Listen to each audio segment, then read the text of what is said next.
Assalamualaikum warahmatullahi wabarakatuh.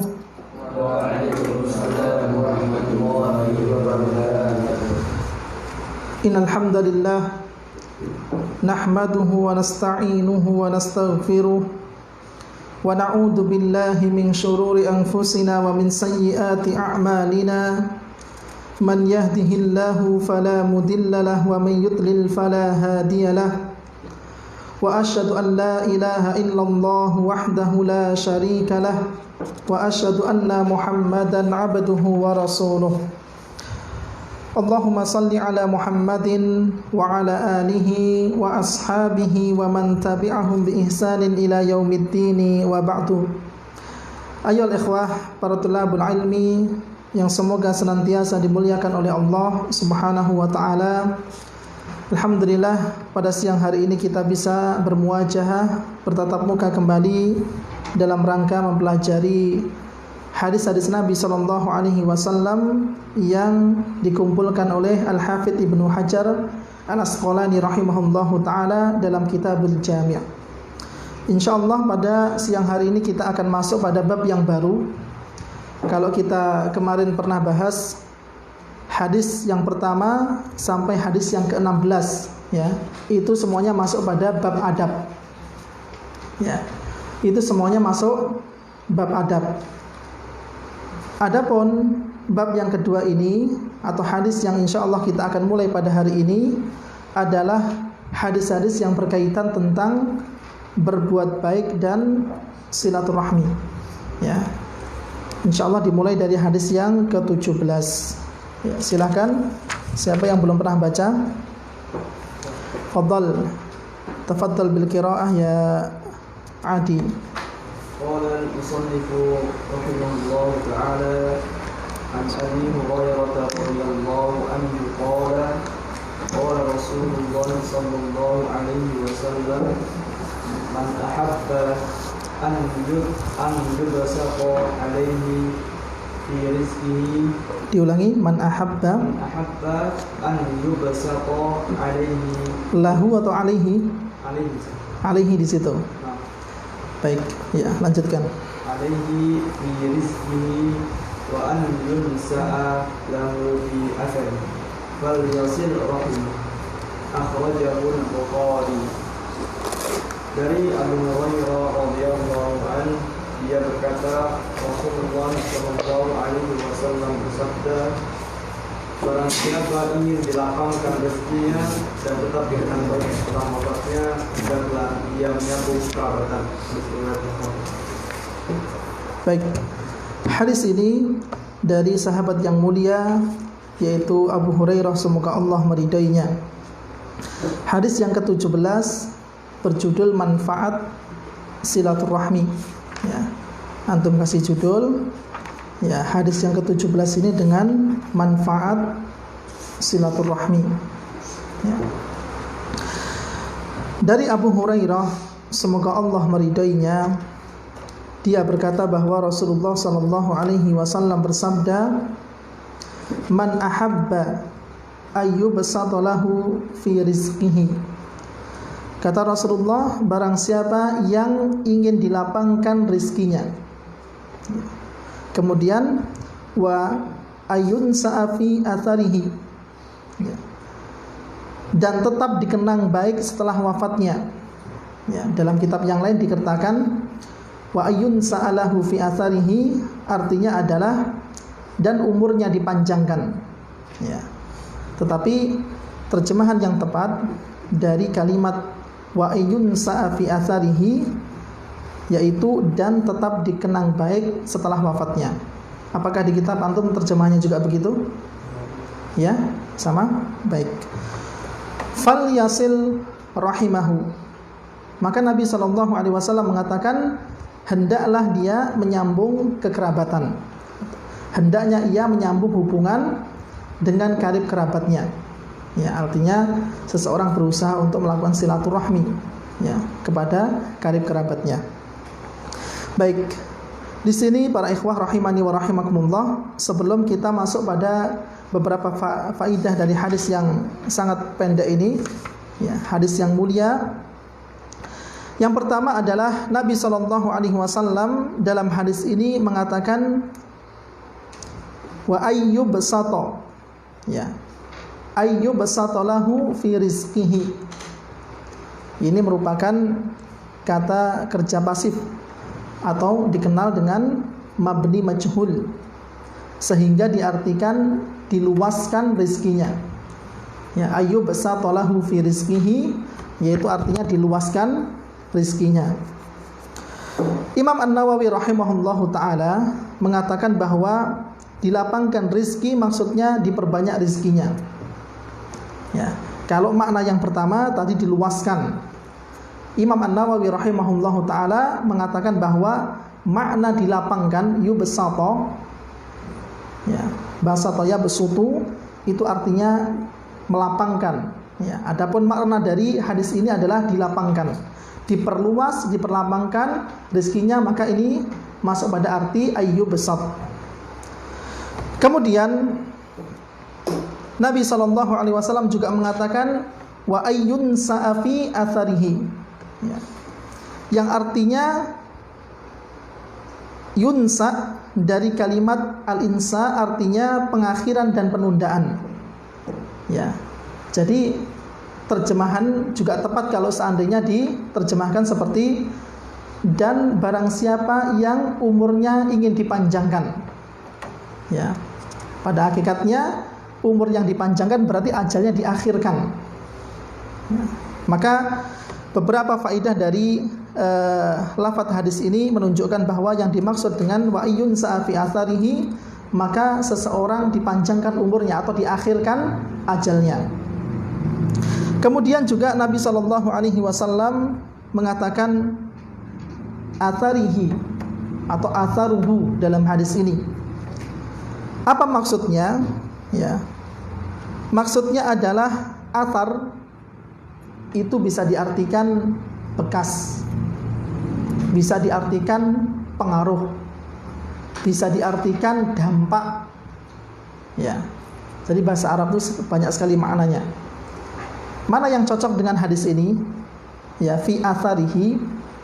Maka sebagian ulama mengatakan bahwa yang cocok untuk hadis ini maknanya adalah dikenang atau mungkin dampak bekas dari kehidupan orang tersebut. Ya, makanya dalam kitab antum diberikan makna tetap dikenang baik setelah wafatnya. Ya. Sebagaimana dalam syair dikatakan innamal mar'u haditsun ba'dahu wa kun hadisan hasanan liman wa'a. Ya. Dikatakan bahwa sesungguhnya orang itu akan menjadi perbincangan setelahnya. Ya, wa kun hadisan hasanan liman wa'a. Maka jadilah perbincangan yang baik bagi orang yang sadar. Maka dalam hadis ini juga dikatakan bahwa wa yunsa'u atau wa yunsa'a fi atharihi, artinya tetap dikenang baik setelah wafatnya. Maka banyak sekali para ulama yang memberikan penjelasan dari beberapa lafadz dari hadis ini. Begitu juga dalam lafadz rahimahu, ya. Rahim ini artinya bisa diartikan kerabat, ya. Artinya bisa diartikan kerabat. Fal yasil, ya, sebelum kita masuk pada kata ar-rahim, fal yasil dari kalimat wasala yasilu, ya, yang mana itu lawan kata dari qata'a yaqta'u, menyambung, lawan kata dari memutuskan, ya. Kemudian ar-rahim ini bisa diartikan kerabat dari sisi nasab dan persusuan. Ya. Yang dimaksud ar-rahim di sini yaitu kerabat. Ada yang memaknai bahwa ar-rahim di sini khusus untuk kerabat dari jalur nasab dan persusuan. Ya. Atau bisa kita katakan mahram dari jalur nasab dan persusuan. Ya, karena mahram itu berasal dari 3 jalur. Yang pertama yang jelas ya, yang pertama adalah nasab, ya keturunan. Misalnya antum dengan adik perempuan antum misalnya, maka itu mahram antum, orang yang antum haram nikahi selama-lamanya dari jalur nasab. Yang kedua dari jalur radha'ah, yaitu persusuan, ya. Dan di dalam Islam persusuan itu, ya, seseorang itu bisa menjadi saudara persusuan kita apabila dia menyusu sebanyak 5 kali susuan yang mengenyangkan, ya. Jadi kalau sudah nyusu dengan satu ibu, ya, artinya misalnya ada orang yang menyusu dengan ibu kita 5 kali susuan dan itu mengenyangkan, maka ini orang ini bisa menjadi saudara persusuan kita. Dan harus diingat-ingat, ya, orang tersebut tidak boleh kita nikahi, misalnya dia perempuan, ya. Kemudian yang ketiga dari jalur musyawarah, ya, dari jalur musyawarah atau dari jalur pernikahan. Misalnya zikri menikahi fulanah, maka selama fulanah ini masih hidup, zikri tidak boleh nikah dengan adiknya, ya, karena tidak boleh mengumpulkan 2 saudari, ya. Kemudian zikri ketika menikahi fulanah, maka tidak boleh menikahi bibinya, ya, tidak boleh mengumpulkan antara perempuan dengan bibinya, ya. Baik, sebagian ulama berpendapat bahwa yang dimaksud dengan rahim di sini adalah kerabat dari jalur nasab dan persusuan. Ada juga yang memaknai bahwa rahim di sini, ya, semua kerabat baik yang dekat maupun jauh, yang mahram maupun bukan. Kalau kerabat kita yang bukan mahram, yang paling dekat itu siapa? Hah? Bukan mahram kita, tapi dia itu kerabat kita yang tidak terlalu jauh, dekat, sepupu, ya. Sepupu itu berarti siapa? Anak paman atau bibi kita, ya. Anak Pak D, Bude, anak Pak Le, Bule, gitu ya. Jadi itu sepupu kita. Sepupu bukan mahram, ya. Sepupu itu bukan mahram. Kalau bukan mahram, yang pertama antum nggak boleh nikah dengannya, ya. Antum boleh nikah dengannya, ya, karena dia bukan mahram. Ya, meskipun ini masih jarang, ya, meskipun masih jarang, ya. Bahkan orang Arab sendiri pun juga masih jarang menikahi sepupunya sendiri, itu masih jarang, ya, karena mereka meyakini adanya gen yang mudah menyalurkan penyakit dari jalur kerabat, ya, dari jalur sepupu ini, ya. Dari tim medisnya, dari kedokterannya ada yang menemukan seperti itu. Ternyata penyakit itu, ya, tentunya ini dengan izin Allah Subhanahu wa taala, ya, menularnya penyakit kepada yang lainnya, tetapi di antara mereka ada yang meneliti bahwa ada beberapa penyakit yang mudah menular dengan gen yang sama, ya. Ya, kalau masih sepupu kan itu, ya, meskipun bukan mahram kita, tetapi ya nggak terlalu jauh, itu kerabat kita yang nggak terlalu jauh, ya. Begitu juga dengan misalnya antar kabilah, antar suku, ya, itu juga terkadang masih jarang orang menikah antar suku, ya. Beda suku, ya, beda suku atau antar suku. Misalnya kayak orang Batak itu lubis atau mungkin dengan apalagi kalau Batak itu, ya, dan lain sebagainya lah pokoknya. Ya, bukan hanya khusus suku Batak saja, ya, tetapi Jawa atau mungkin yang lainnya mungkin juga punya keyakinan seperti itu, ya. Baik, ini seputar makna dari kata rahim, ya, kerabat yang sebagian ulama menafsirkan bahwa itu khusus dari jalur nasab dan persusuan. Ada juga yang menafsirkan bahwa itu semua kerabat, baik dia yang jauh maupun dekat, yang mahram ataupun bukan, ya, maka mereka mempunyai hak untuk kita jalin silaturahminya, ya. Baik, para ikhwan rahimani wa rahimakumullah, kita akan masuk pada beberapa faedah hadis dari hadis yang mulia ini, yaitu hadis berkaitan tentang manfaat silaturahmi. Yang pertama, ya, penulis yaitu Syekh Abdullah bin Abdurrahman bin Salih Al-Lubasam, beliau mencantumkan faidah yang pertama pada hadis ini, yaitu dengan membawakan firman Allah Subhanahu wa taala dalam surat Ar-Ra'd ayat yang ke-21 yang berbunyi, walladzina yasiluna ma amarallahu bihi ayyusal. Kata Allah, dan orang-orang yang menyambung apa-apa yang Allah perintahkan supaya disambung. Wa yakhshawna rabbahum wa yakhafuna su'al hisab. Ya. Dan mereka orang, yaitu mereka takut kepada Rabb-nya dan takut kepada hisab yang buruk. Imam Al-Qurtubi rahimahullahu taala dalam kitab tafsir beliau yang berjudul Al-Jami' li Ahkamil Quran, ya. Imam Al-Qurtubi punya kitab tafsir yang kita kenal dengan tafsir Al-Qurtubi. Kalau tafsir As-Sa'di namanya Taisiru Karimir Rahman fi tafsiri Kalamil Mannan, ya, atau kita mudahnya kita kenal dengan sebutan tafsir As-Sa'di. Begitu juga Imam Al-Qurtubi rahimahullahu taala punya kitab tafsir yang berjudul Al-Jami' li Ahkamil Quran.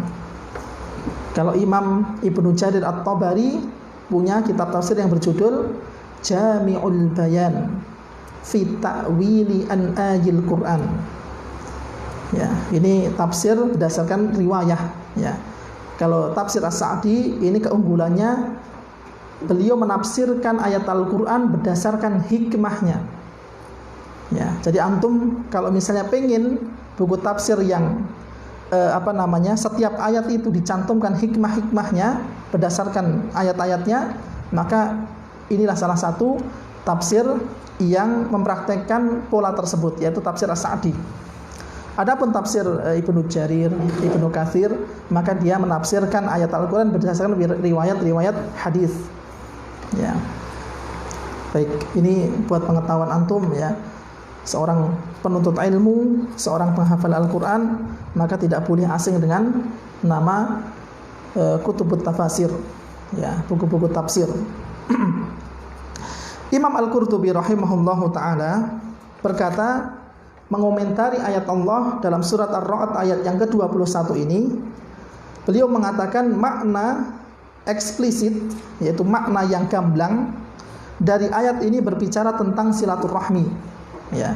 Karena Allah mengatakan walladzina yasiluna ma amarallahu bihi ayyusal, dan mereka adalah orang-orang yang menyambung apa-apa yang diperintahkan Allah Subhanahu wa taala supaya disambung.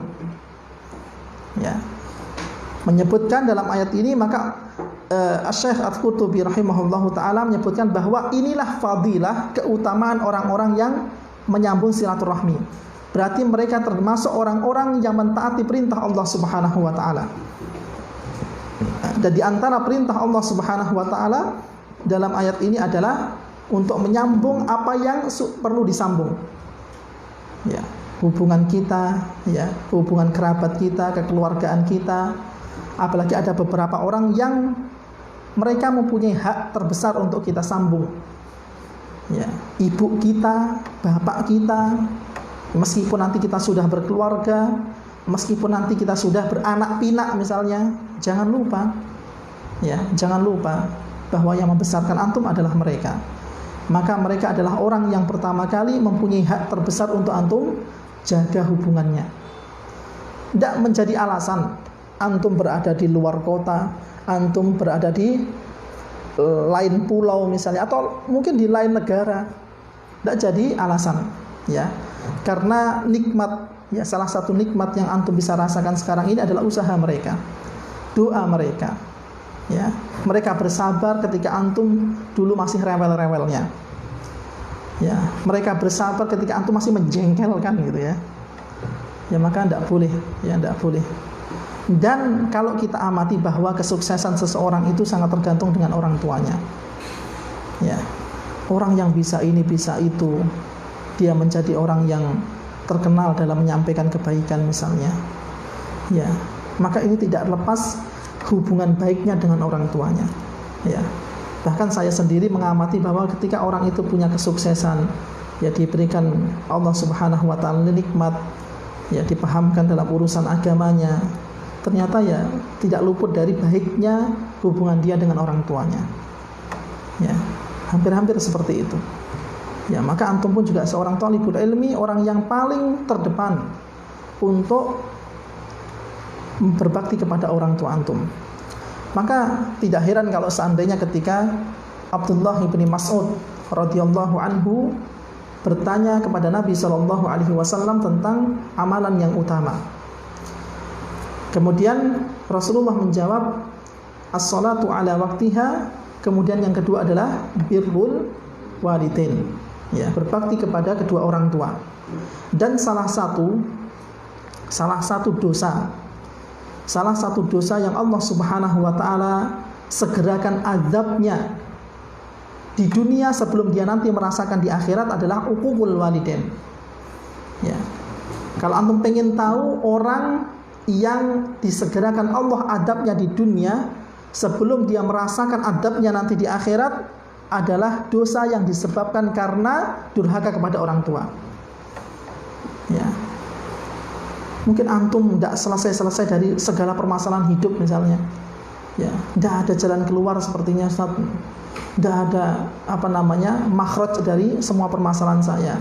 Ya cobalah, ya, coba orang tua kita dihubungi, coba orang tua kita, ya, sambung silaturahminya. Ya mudah-mudahan dengan itu semuanya bisa memudahkan setiap urusan yang menjadi beban kita.